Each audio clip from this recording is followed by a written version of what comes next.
We are live. Look at this. Carter Harkins and Taylor Hill. We are back. And today we have a fun topic. The naked truth about privacy. Oh, Naked truth, yeah. What is that? Is that an entendre? Is that what that is? It is. It means that I'm wearing a shirt, but I'm not going to tell you anymore. Okay. All right. That's it.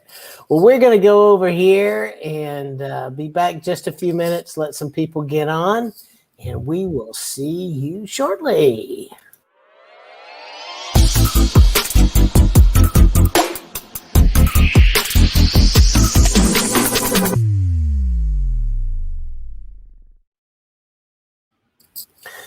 Hello, everybody. Again, my name is Taylor Hill. This is Carter Harkins, and we have a fun-filled, fact-filled, great conversation coming today.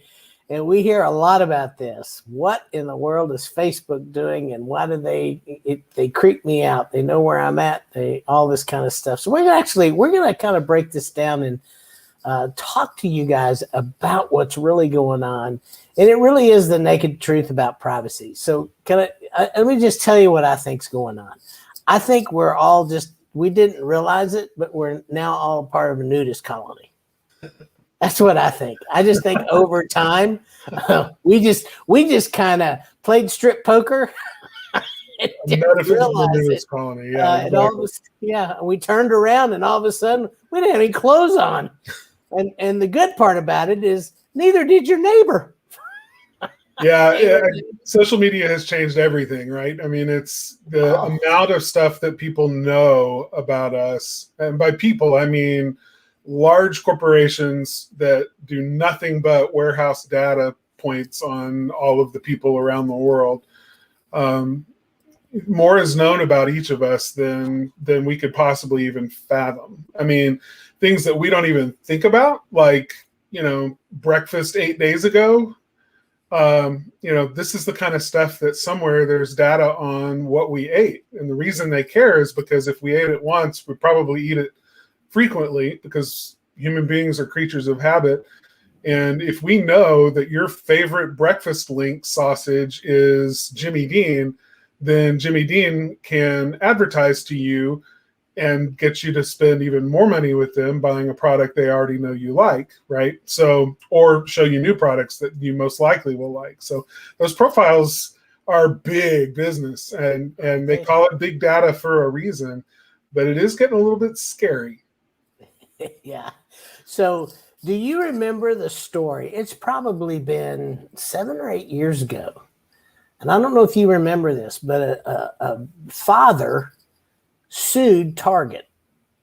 And he sued Target because Target was sending his high school age daughter coupons for baby supplies, bottles, diapers, those kind of things. And he was ticked. Well, it started out as a complaint. Like, why are you sending this stuff to my teenage daughter? This is very inappropriate. And then when he got into a conversation with his daughter, found out, oh, she's pregnant. How did Target know? And then it became a lawsuit because Target should not have that information about my underage daughter. Especially before I do. Right. I mean, that was the deal. But they did. Yeah. How did they get it? And that was the very, very beginning of the data collection, if you go back. Well, I mean, it's been around for longer than that, but in terms of aggregating it, right, and warehousing it so that other companies, third parties can purchase it in order to understand you better, that's really become and ramped up to be a business that evolved along with social media. So we always think of social media as really existing just as this free party place to go and hang out with old acquaintances and friends from way back or current friends and see what they're doing, and cat pictures and videos of people wiping out on skateboards, et cetera, et cetera, et cetera. It's none of those things. I mean, that's all just the stuff that keeps you glued to your screen and scrolling with your thumb. But really what it's about is, what is this person, this user account, what is it that interests them? What is it that they spend the most time watching? What is it that they care about when they like a post from a friend. What products are they wearing in pictures, and what where do they go when they eat out and check in, and all of these things. All of that is data about you that is, it's useful to advertisers. Now, can I play devil's advocate for a minute? And I know we've got Sure. a list of things we need to cover here, but You're fine. This is from a marketing perspective, right? Because we're about to talk about how a lot of changes have happened recently with Apple and Apple devices and Facebook being in a war with one another and lawsuits against Google, et cetera, et cetera. And all of that is news and it's relevant. But, I'm okay with, believe it or not, with Facebook knowing a lot of stuff about me, because in my feed, and I don't spend much time on Facebook feeds, but when I'm scrolling through my feed, I see ads that are pretty relevant to me. I mean, and they are a lot of times products I didn't know existed and that interest me based on, what I care about. And so I'd rather see ads that are interesting to me than see a whole bunch of stuff that doesn't apply to me at all. And what, I get it. And this is a philosophical question about what privacy really is and how much of it really exists anymore, and whether we ever had it. But it's, from a marketing perspective, I prefer to have, if I'm going to have to see ads, right? If Facebook's going to remain free and ad supported, then I'd rather see ads that matter to me and less of the crap that I don't care about. Yeah, I mean, I don't disagree with you. I mean, if you're going to be on Facebook, I think that's great. I think there are really good arguments on both sides, and I think it's just a personal preference, really. I think the thing that gets me, and I know we're going to talk a little bit more about this towards the end, but the part that is the juxtaposition, I guess it just doesn't make sense to me. As a marketing person and as a business, then I feel like since I use data for the purposes of which I use it, then I should subject myself to be gathered, my data being gathered. Where I have a problem are the people that, go privacy, privacy, privacy. I want my privacy. And then they turn around as business owners or marketers or whatever and say, hey, I don't want I don't want you to be private because I want to use all your data. Right. So it's kind of this double-edged thing here that, that people don't think about. But it's like, yeah, you turn all your data off and you want everybody to have their privacy, then you're not going to have access to some of those great places that you put ads and, all that stuff. So, yeah, it's a funny thing, this thing called privacy right now. So let's talk about why we need to care really about privacy and what's really going on. But before we do that, hey, Chuck, thank you for the thumbs up. Appreciate it. The like. If you guys that are on here could do that, that would be fantastic. It's one of the ways that we know that you're on here, by liking us and commenting. Renee Brigman, thank you so much for tuning in again. We always love to see you, and hope you guys are having great weeks. And now we're going to get back to why in the world you should care about privacy and what the heck's going on. Well, we've talked about it a little bit just from the personal perspective of like, does it really matter? And I've kind of given you my opinion. Hey, Jillian, glad you're here. Thank you. But let's talk a bit about it from the business perspective, which is what can I as a business owner learn about people online that interact with my posts on Facebook or interact with my ads on Google Ads or Facebook ads, et cetera. Like how much data do I have available to me, and what's changing in that? Because, ultimately that's where the rubber meets the road. This discussion is going to affect how much you pay for advertising. It's going to affect how easy it is to find the people that you want to find that have an interest or a need for your service. So that's why you should care about it, quite honestly. Well, and I think the other thing, and hey, Stacy, thank you for the thumbs up. We're getting several of them. It's like, awesome, thumbs up. Kelly, hi, Kelly. That's Carter's wife, Kelly. Oh, is my wife on? Yes, she is. Hello, Kelly. But let me tell you that the other thing that I think you need to know is that not only is this going to be something that federally is being talked about a lot, we're hearing a lot of states talk about it. So you've got states like California as one. I know that they're trying to implement some pretty stiff privacy controls around people in their state. So, I mean, we've got a situation now. We already have the EU that has some things in place. Yeah, the GDPR, all that's in place. And so most everybody here didn't have to really worry about that because you're not doing business over there.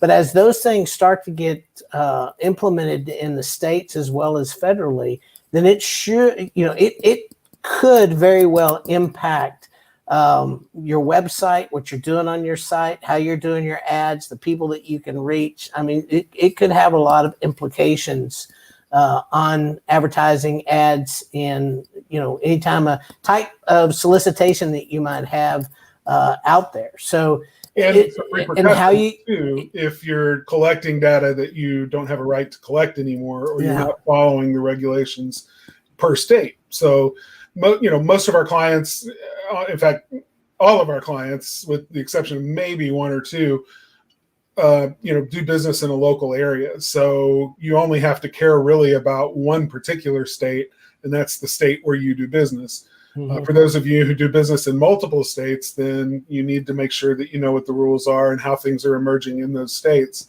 But yeah, it's the states, but absent a federal law that will control a lot of what data can be collected by U.S. operating businesses or even internationally. Absent that federal law, the states are stepping in and saying, we're going to, and this is the way it's always been. But we're going to control things, and we're going to make sure that we know how to safeguard the interests of our citizens in our state. Well, I think the other thing, especially in industries, and it's in HVAC, it's in plumbing, it's in chimney, pretty much any industries that share information from company to company in different states. I see a lot of them, let me share my HR thing here and my what's not from, my company there, and you can take it and use it, however you want. You got to be careful doing that sometimes when it comes about privacy and HR regulations, because there are state things that you have to abide by in your state that maybe somebody else doesn't, or they don't have to abide, and you do, they do. I mean, so you have to be careful in sharing some of those types of things. And around data is another place you got to be careful with that, because you just don't know what that's going to be. Well, go ahead. No, I was going to talk about specifically some of the changes in Facebook, but I'll follow your lead whenever you're ready to do that. Well, before we get into that, because I want to do that a little bit down when we start talking about data collection. Okay. If that's okay. Yeah, sure. Talk a little bit about the ADA, because this has come up several times over the last several months. It's not really data related, but it certainly is regulatory. Yeah, it is. So what's going on? Yeah, just real quickly, and this is sort of an aside to this conversation, but it's important to talk about and to know about. Americans with Disabilities Act, which regulates when you go to a restaurant or something, it makes sure that restaurant has wheelchair accessibility, and anyone with a disability has the resources that they need in order to utilize that space. If it's available in the public for some people, it should be available in the public for all people, and that includes people with disabilities. And so the law was not really written at a time when online was a thing. So it's been playing catch up, and they are starting to enforce and support lawsuits that are challenging businesses who have created websites that people with disabilities cannot access easily. So if I'm sight impaired and I come to your website and I rely on a screen reader to audibly tell me the content of a website and announce where a button is that I need to click. And then, it's a whole, different kind of navigating your website, but it's important to be able to provide a website that meets the standards of the ADA, because if you don't meet those standards, we are starting to see lawsuits that require, sometimes some penalties, some pretty stiff penalties applied to businesses who don't have that in place. We're typically seeing it for large companies right now, but it's starting to trickle down, and it's starting to show up with local area businesses. Most of them are brick and mortar businesses. We have seen some service area businesses, though, some HVAC companies that have gotten dinged with a lawsuit, failure to comply with the ADA standards for a website. These are not codified into law. It's a weird gray area right now, and so they're just guidelines, okay? But those guidelines appear to be legally enforceable with fines and penalties for not doing what needs to be done. So be aware of that.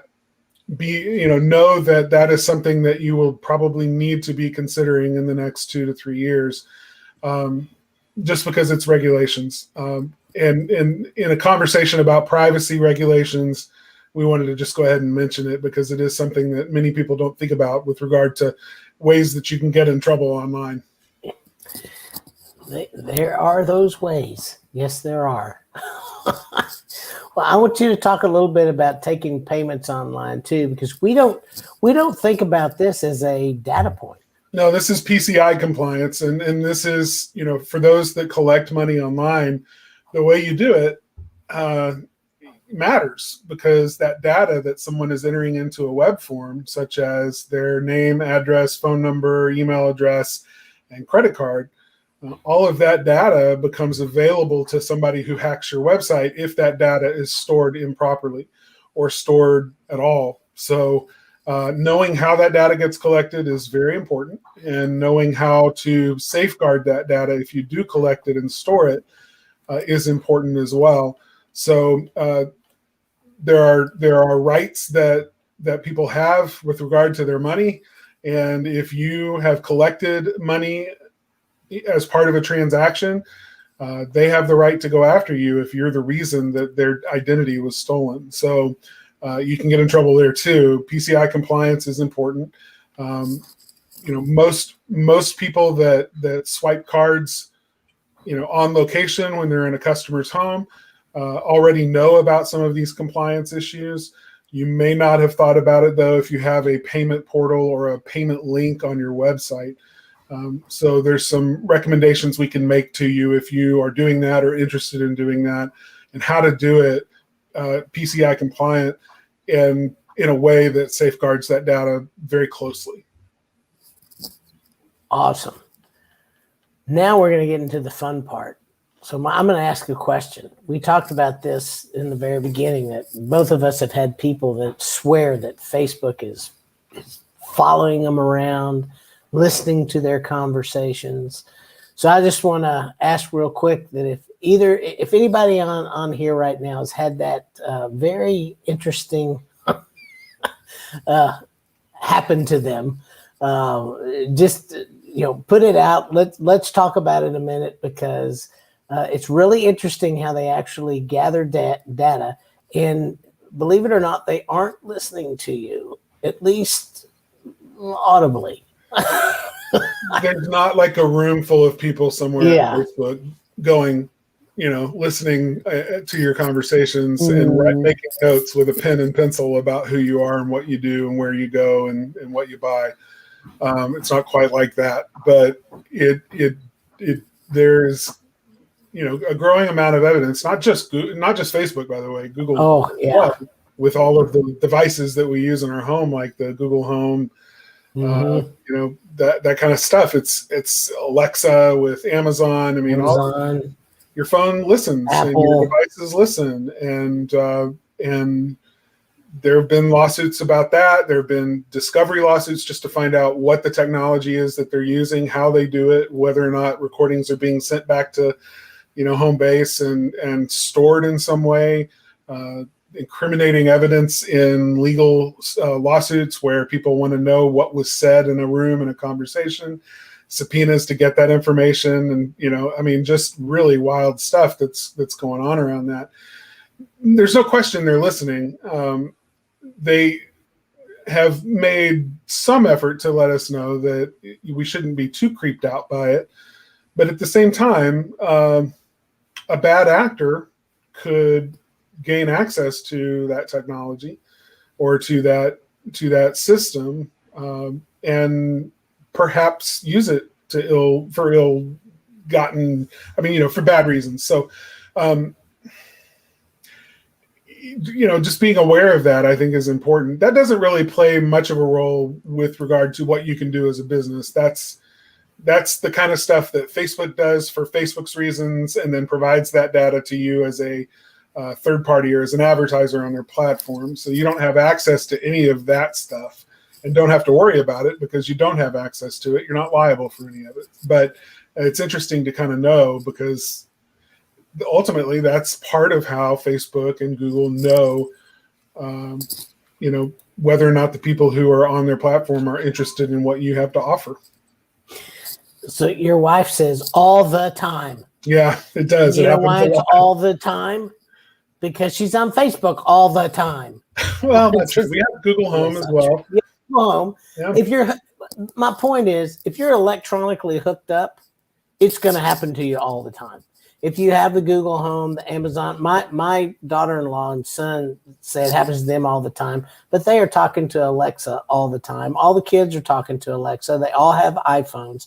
It's just, and they're on Facebook, and they're on Twitter, and they're on Yelp, and they're, looking at this and looking at that. And that happens. When you use technology, they know. This is something that I didn't know until recently, and it was like, of course, it just answered a whole lot of my questions. Every time I buy a pair of shoes, whether I'm at a shoe store or online, I start seeing ads with the same doggone shoes. It's like, I just bought the shoes. I guess you want me to buy more? I guess it's okay. They track all your transactions with your credit card, your debit cards. So if you pay with any kind of a debit card or credit card, they have deals with Visa, Discover, MasterCard, American Express. They get all that data. So that explains, I've got a former employee of ours on vacation. Her and her husband went to a sports bar that was a soccer bar in Europe. And then afterwards started getting all these soccer stuff. And they could not figure out why. That's why. They bought beer. They did a transaction. They knew that they were at a sports bar, particularly a soccer bar. So that's how that works. So I thought that was one of the things that it was like, that's fascinating. The other thing that I thought was fascinating, even if you have your phone off, they know where you are by where the location of your phone is. You don't even have to have it on. Did you know that, Carter? You mean physically powered? You don't have to have it physically powered for them to know where you are. I thought that was interesting. Yeah, that there's enough electricity to go through there that they can pinpoint where you are. And then if you don't have your phone, but you're with, say, your spouse, and you're somewhere, they can triangulate and pretty much know that you're there based on the amount spent on a tab at a dinner or something.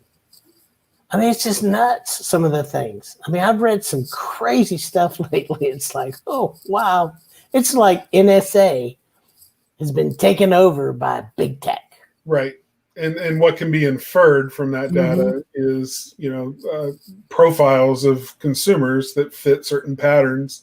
Yeah. And they can predictively tell people who buy these things, who go to these places, who are this age and have this amount of income, typically, need these kinds of services. And they build profiles like that. And I'll be honest, it's the reason that Facebook advertising has been so inexpensive historically, and it hasn't been around all that long, but it's been a good bargain for a long time.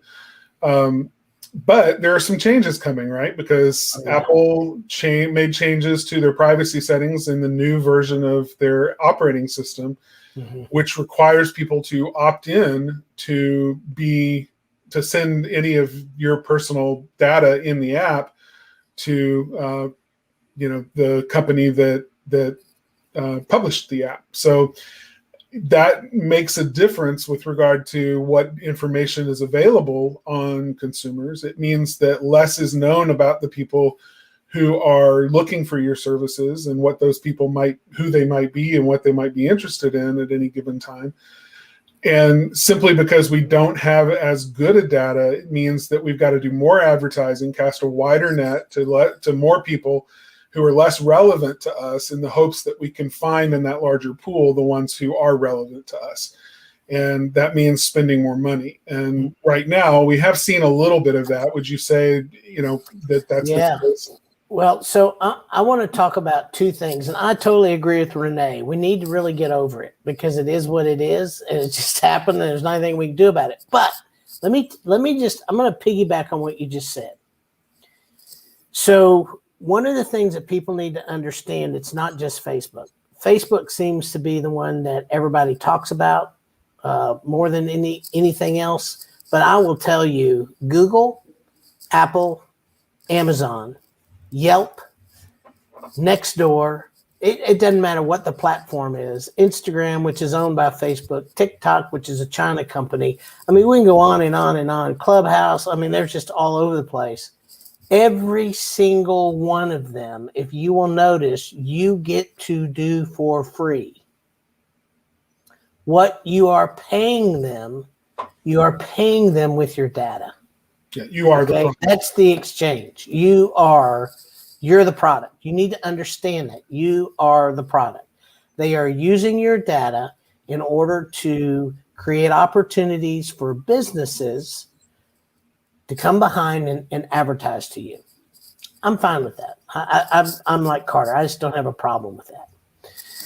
So, but it was great when everybody kind of got along, but Google is taking cookies away. Cookies is one of the ways that companies have been able to track you online. Google has taken that away. I don't know exactly when it's going away, but they've said it will be going away. Apple has changed their privacy settings. Facebook has just come out. They're going to be doing a lot more trying to get tools with businesses and those kind of things. And if you'll note, Google has done that. Microsoft, well, there's Microsoft. Bing, it's another one. It's another player in this deal. So if you look at all of it and how they're kind of positioning themselves, here's what I think is going to happen. I think in the next 5 years, every single one of these companies will be partitioning themselves with their own set of tools, their own set of, it's kind of their own infrastructure, if you will. And so if you are in the Facebook infrastructure, you'll be using a lot of those tools. If you're in the Google infrastructure, you'll be using those, and on and on and on. And you just have to pick out which ones are the ones that are going to work best for you. That's what I think is happening, because it's a data war, and it really is. They are all about getting as much data as possible to be able to use it within their own platforms. That's where I personally think that we're going. Good evidence that Google, Facebook already does it. They don't expose, as an advertiser, they'll never share any specific information with you about someone that clicked on your ad until the person who clicked the ad decides to share it with you. Beyond just a name, right? Mm-hmm. And a Facebook ID number that identifies them in the system. But you're never going to know their phone number if it's unpublished on their profile, or their email address if they've not published it, until that person decides to tell you, here's my phone number, here's my address. So the trick here is, data being a war now, and everybody wanting to control the data and not allow the data to just be floating around so, willy-nilly. It means that you've got to get in the war too, or get in the game too, and think about it as someone who needs to have data in order to market, You need to be thinking about compelling offers that will get people to give you a name, an address, and a phone number so that you have that as part of your own personal list. It's not a third-party list anymore. It's a first-party list, right? Or it's what they call a second-party list. Somebody has given it to you directly. You now have the ability, because they gave it to you with permission to send them an offer, you now have the ability to communicate with them in a sales relationship or a marketing relationship. So that's the new standard. That's the new goal. Relying on, and it's always been this way, hasn't it, Taylor? I mean, we think about, do we really need a website, or can we just use Google My Business as a thing, or Angie's List, or any of the other ones out there that people can find me? Do I really need to spend all that money on a website? Well, the website is the center of your universe, right?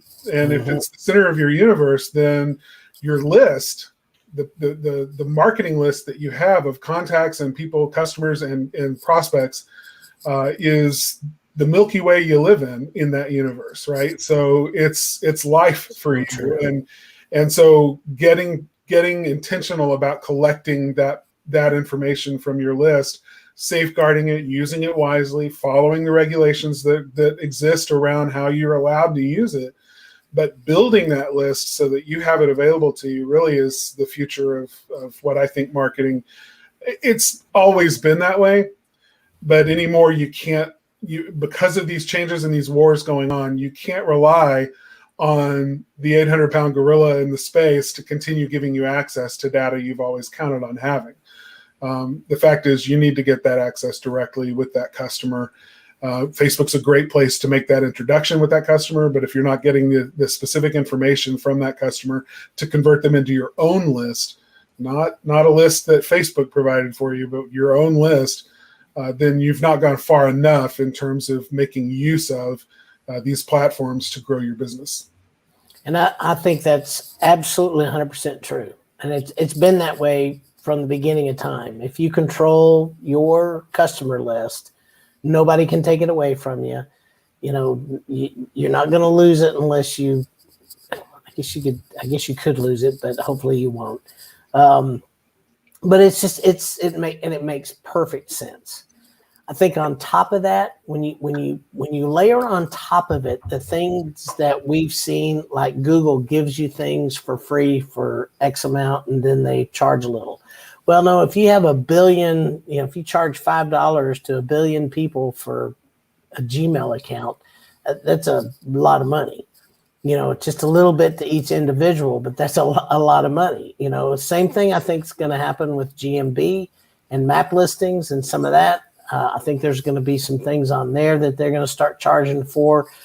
So these are all things to just know, and it's not just Google. I think Apple is going to be rolling out an entire ad platform soon. Microsoft just revamped theirs. So yeah, it's just coming. So we just got to stay on top of it. Know it's gonna be here, and not be afraid of it when it shows up, and decide what we're gonna do about it. But it's gonna cost more money. Yeah, I mean every industry as it matures goes from being the Wild West to being New York City, and layer upon layer upon layer of regulation and rules about what you can do and what you can't do, and getting permission in order to do anything. That's exactly right.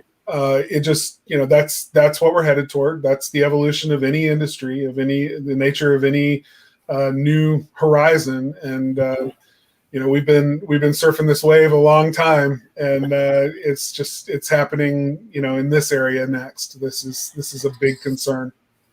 So I'm going to end this by just telling you some of the things that we are seeing on Facebook right now. If you are in ads and organic boosting, the numbers are all over the place. We are looking at, used to you'd see the numbers here, the numbers there. You could add over here and they match the numbers here. They're no longer matching.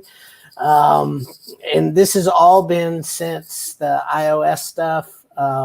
We are doing a tremendous amount of A/B testing now. Pretty much everything we're doing has got an A/B test going so that we can figure out exactly kind of what's going on and how they're maneuvering and showing. And yeah, it's a little nutty. and I'm a numbers person, so I like the numbers to match. And the fact that I can't get the numbers to match drives me crazy, I'll have to admit. But yeah, they're not matching up. And I'm not sure why. They keep telling us, well, the algorithm, that, I don't know. They just don't match, I was always brought up as 2 + 2 over here is 4, 0 + 4 should be 4. I mean, imagine though an industry where you create the algorithm, and then when anyone dares to question why certain things don't match up, you hide behind the very thing you created as the reason. Well, it's the algorithm. It's the algorithm. Yeah, It must be Google, nice to be able to. Google does the same thing. Google does the same thing. It drives me crazy. But I want the number. It's the same deal with Google My Business.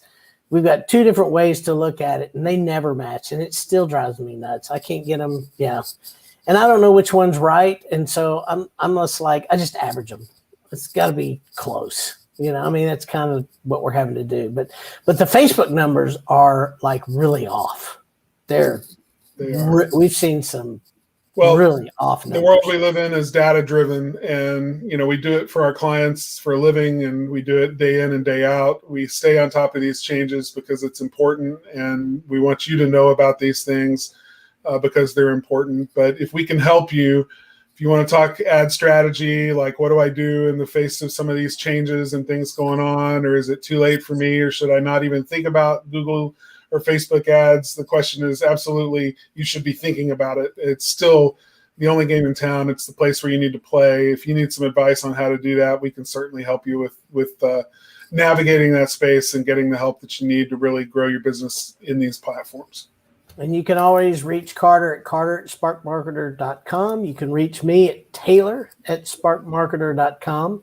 If you would like to have a site review or know of somebody that needs a site review in any home service business, I've done fences and electrical and all kinds of stuff this year. A lot of construction, just helping people all over the place in home service business. Be glad to do that. Send them to Taylor at sparkmarketer.com, or you can text me with their number. I've had a couple do that. And then next week, guys, this is going to be another fun one. We're going to talk about the rise of microsites. So I don't know if y'all know what a microsite is, but there's a bunch of sites in your local areas that are just kind of hanging around out there that, believe it or not, people go to. And we're going to talk about how to find them, what they are, and what you can do with them. So hopefully you'll tune in next week. We'll have a little bit more fun. And I'm hoping that this really helps you guys. We're bringing some things up that most marketing companies I know don't talk about because, it's not like the big money in it, but it's information. And we feel like it's information everybody needs to have. And the more, armed you are with good information, the better. So, well, okay, you missed the ticker tape. All right, let me see if I can do it there. Let's see. Let's see if I can do it. Can I do it? No, I can't do it. I didn't set it up that way. Let me do this. All right, maybe I can do it that way. Okay. There you go. You did. The microsites. Awesome. I'm glad you remembered.